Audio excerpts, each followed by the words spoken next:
Hey, bonjour à tous, ici le Solonic Ryu Sensei, j'espère que vous allez bien. Aujourd'hui on se retrouve pour une théorie spéciale Monkey D. Dragon, le chef suprême des révolutionnaires. Dans cette vidéo, on va voir tout ce qui entoure ce personnage, avec son incroyable niveau de puissance, sa terrible puissance, sa prime colossale, son futur, et sa rencontre tant attendue avec Luffy. Si vous aimez ce que je fais, n'oubliez pas de mettre un pouce bleu sous la vidéo pour me soutenir, et de vous abonner si vous n'êtes pas abonné. C'est parti. お前の父の名はモンキー D ドラゴン革命家じゃ。 Dragon est le fils de Garp, le héros de la marine, et le père de Luffy, le capitaine de l'équipage des Mugiwara. Dragon a fait sa première apparition au chapitre 100 et dans l'épisode 52 de l'anime, et il fait partie des hommes les plus mystérieux et puissants du monde de One Piece. Cela fait plus de 20 ans que l'auteur garde le mystère autour de lui. Cependant, pendant ces 20 ans, nous avons eu plusieurs informations par rapport à lui, et ces informations peuvent justement nous permettre de correctement théoriser sur le bonhomme. Dragon est le chef suprême des Revo, c'est l'homme le plus dangereux du monde, c'est l'homme le plus recherché au monde et les plus grands reconnaissent sa valeur. À l'heure actuelle, nous connaissons les primes de tous les Yonko des mers du monde One Piece,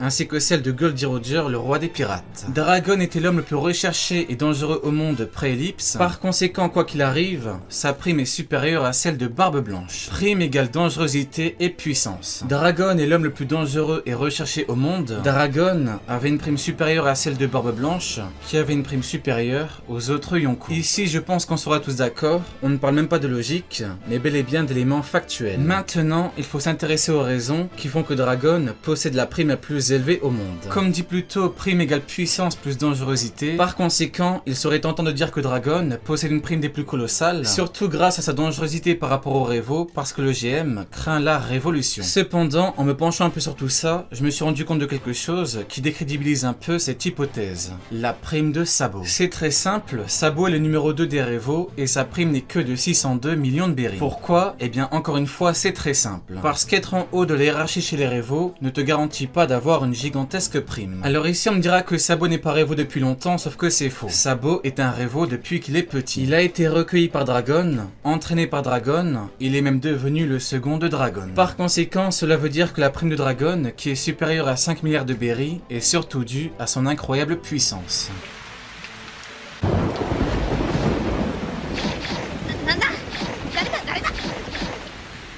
政府はてめえの首を欲しがってるぜ。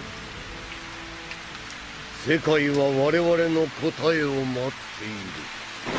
D'ailleurs, post-Marineford, sa discussion avec Ivankov sous-entend clairement qu'il n'a pas encore engagé de grandes actions à travers le monde, donc encore une fois, ça veut dire ce que ça veut dire. De par sa prime, Monkey D. Dragon possède une puissance des plus phénoménales. Les Yonko sont les pirates les plus craints, dangereux et puissants au monde, et pourtant, cet homme a une prime supérieure à la leur. On ne s'en rend pas forcément compte, mais c'est tout bonnement magistral. Pour finir avec ça, Dragon a clairement dit qu'il était content que ses troupes sachent désormais qu'il est humain. Qu'est-ce que cela veut dire? Eh bien, cela veut dire que cet homme inspire surtout la dangerosité via sa puissance. ここでは変人扱いされて久しいが、今回は特に周りの者からいろいろ言われた。 Maintenant, parlons un peu des gènes de Dragon, parce que Dragon est un Monkey D. Dans One Piece, les gènes c'est assez important parce que la descendance des hommes les plus puissants au monde a de grandes chances de devenir également très puissant. Il y a juste à voir le fils de Goldie Roger qui est rapidement devenu un commandant de Barbe Blanche pour se rendre compte. Le père de Dragon c'est Garp, et Garp est un personnage très important, mais également très intéressant. Déjà, ce qu'il faut savoir, c'est qu'à l'origine, ce n'est pas Shanks qui devait être aussi important pour Luffy, mais bel et bien Garp.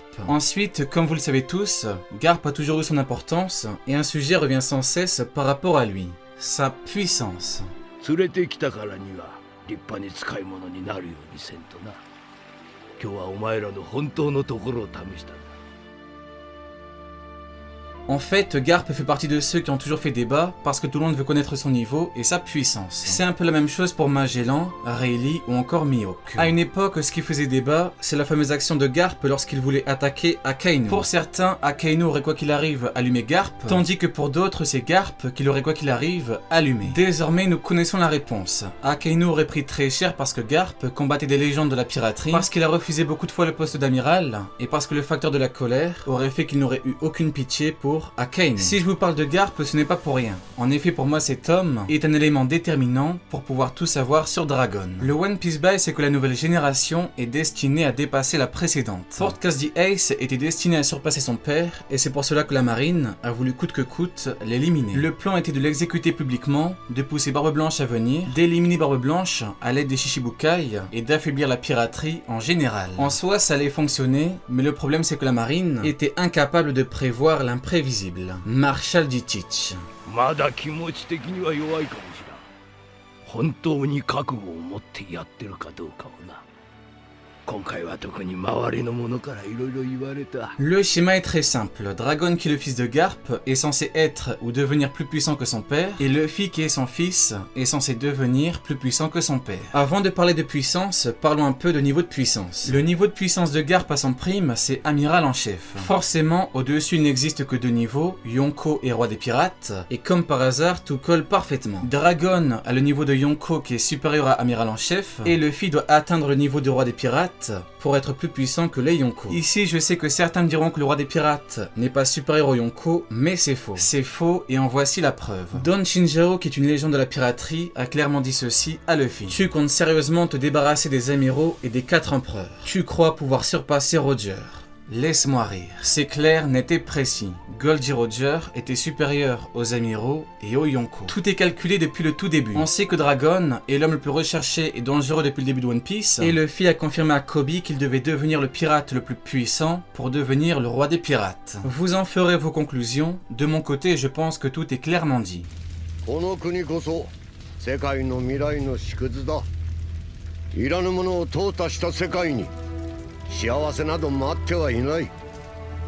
いつの日か必ず俺はこの世界を変えてみせる。 Maintenant, pour en savoir plus sur la puissance de Dragon, encore une fois, il faut suivre le schéma des générations. Tout d'abord, il faut se demander d'où est-ce que Garp tire sa puissance. La réponse est simple, de sa force brute et de son acquis de l'armement. Garp représente le combattant au corps à corps par excellence, et son acquis de l'armement était tout bonnement hors du commun. Vous l'aurez compris, il maîtrisait parfaitement l'éveil de son acquis de l'armement. Maintenant, pour que son fils dépasse le niveau d'amiral en chef, il lui faut quelque chose de plus. C'est toujours comme ça avec les Yonko par rapport aux amiraux. Les Yonko sont supérieurs parce qu'ils ont toujours des maîtrises ou autres en plus que les amiraux. C'est logique. Par exemple, Kaido a une gigantesque résistance, il nous l'a prouvé en sautant directement d'une île céleste, et il a entre autres une colossale force brute qu'il nous a montré au début de l'arc Wano Kuni, ainsi qu'un éveil de Zoan mythologique. Par conséquent, pour que Dragon soit au niveau de ces pirates surpuissants, et pour que Dragon surpasse Garp et son acquis de l'armement éveillé, Dragon doit impérativement avoir quelque chose en plus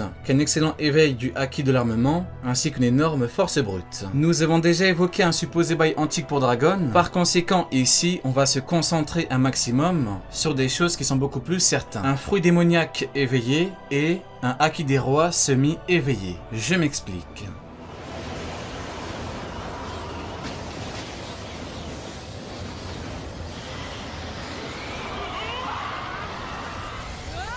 Déjà, pour le fruit démoniaque de Dragon, nous sommes quasiment sûrs qu'il en a mangé un. Déjà, il y a comme dit plus tôt l'explication par rapport à sa puissance supplémentaire vis-à-vis de Garp. Ensuite, on a le bail élémentaire sur Lockdown lorsqu'il a fait appel aux éléments pour sauver Luffy 2 fois. On a le balayage de la marine, le sauvetage des Mugiwara. Et pour finir, on a cette discussion avec Ivankov parce que dans cette dernière, je pense avoir découvert un petit sous-entendu assez intéressant. En effet, Ivankov parle de l'instinct animal de Dragon. Par définition, l'instinct animal est la totalité ou partie héréditaire et inné des comportements et mécanismes physiologiques sous-jacents des animaux. Grosso modo, c'est en quelque sorte une impulsion innée et inconsciente qui pousse un animal à se comporter d'une certaine façon. Si je vous dis ça, c'est que dans One Piece, rien n'est laissé au hasard et que de tout petits éléments qui peuvent paraître insignifiants finissent parfois par se révéler être de gros indices qui nous annonçaient de très grandes choses. Ici, l'instinct animal de Dragon, qui est un homme, peut vouloir dire qu'il a ingurgité un fruit démoniaque de type Zoan. En plus de ça, si on se souvient bien, sur Lockdown, Dragon a utilisé les éléments. Quel rapport me direz-vous? Eh bien c'est simple, peut-être que c'est grâce à l'éveil de son Zoan, qui serait un Zoan mythologique, qu'il peut utiliser les éléments. Les éveils de Paramecia permettent d'interagir avec l'environnement, et les éveils de Zoan aussi, parce que ceci est implicitement expliqué avec Jack le mammouth. Là où il va, la terre s'assèche. Par conséquent, Dragon a peut-être ingurgité un fruit de type Zoan mythique, et je pense que si c'est le cas, il s'agit d'un Zoan mythique qui ne change pas pas en créature dans le sens bestial du terme comme pour Kaido, mais en quelque chose de plus humain, plus divin ou plus démoniaque. Un peu comme Sengoku, le Bouddha. Maintenant, par rapport aux éléments qu'il maîtrise, peut-être que c'est avec un autre fruit, et peut-être même que c'est grâce au Haki, parce que désormais, vous savez que le Haki permet de contrôler les éléments.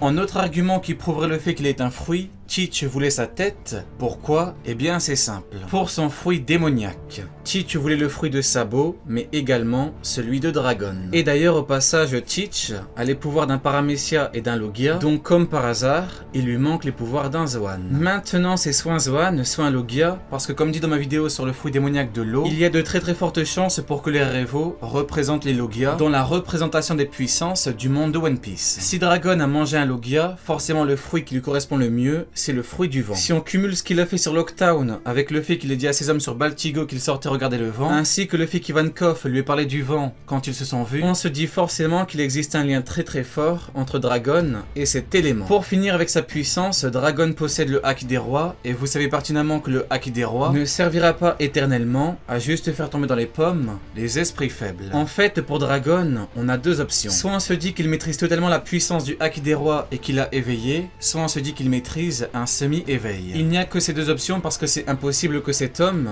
ne maîtrise que la base du Haki des rois, comme Doflamingo par exemple. Le Haki des rois, c'est le Haki de la volonté et le Haki des conquérants. Je ne sais pas ce que vous en pensez, mais pour moi, volonté et conquête, ça lui correspond parfaitement. Pour Dragon, je pense qu'il maîtrise un semi-éveil du Haki des rois, tout comme Katakuri maîtrise un semi-éveil du Haki de l'armement. En fait, le One Piece Bay, c'est que si Dragon maîtrise l'éveil total du Haki des rois, ça ferait de lui un homme vraiment beaucoup trop puissant. À la limite, il se rapprocherait même de la puissance du grand roi des pirates, Goldie Roger. Par conséquent, par rapport à la puissance du chef suprême des Revo, c'est en combinant tout ça que Dragon atteint le niveau de Yonko et qu'il représente une aussi grande menace pour le GM.